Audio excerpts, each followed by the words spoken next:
I'm from Fremont, California. Yeah. That shit was no South Bronx. We never had Central Park, Cool Herc plugged into the lamppost, up-rock battles in the subway.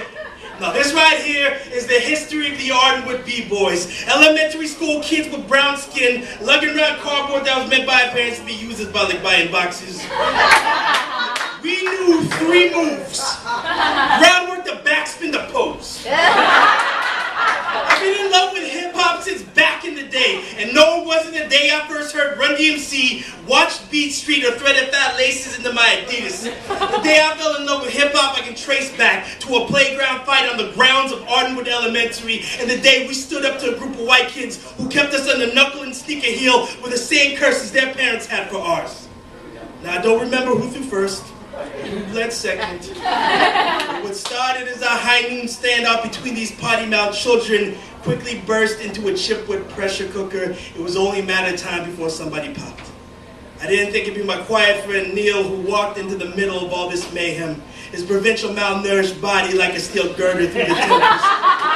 He took every bit of it, every bit of chipwood, every bit of burgundy split-flitted, fuck you monkey and fuck you white boy. His 2 big arms clenched like a moral warrior facing a Colt 45. This was everything that defined hip-hop for us as kids. We who were made to worship at a house of European gods. We who were made to learn the words Washington and Lincoln before we ever learned the words Bonifacio or Rizal.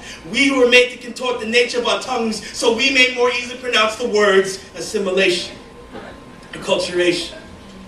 See, to tell you the truth, my crew, we sucked. We looked like a bunch of heroin addicts taking a tumbling class. In time, none of us ever followed the straight pathways of Krylon or lived behind 2 turntables. I made 1 rap song in high school. It was called Bust the Freak Mode. So you know my shit was whack. If you ask any one of us where hip-hop is for us today, then we'll tell you. It's raising children. It's fighting to pay the bills. It is living split-lipped, bruised knuckles with an ear-to-ear grin. And yet another MC wants to talk about the death of hip-hop and claim it as their philosopher's stone, but I'm not ready to believe it. See, at my base metal, I'm still that kid throwing Tambuck at America, and yeah, most days I still dream about being a dope MC. But I tell stories like this one.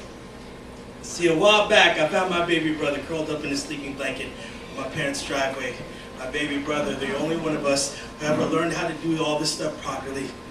I walked up to him and I asked him, what the hell were you thinking? He looked at me and said, I got these friends. They're B-boys from Hungary. Every night they sleep on the streets to keep doing what they do, so I wanted to know if I love this art form as much as they do. A wash embarrassment wipes over his face as he says to me, you think I'm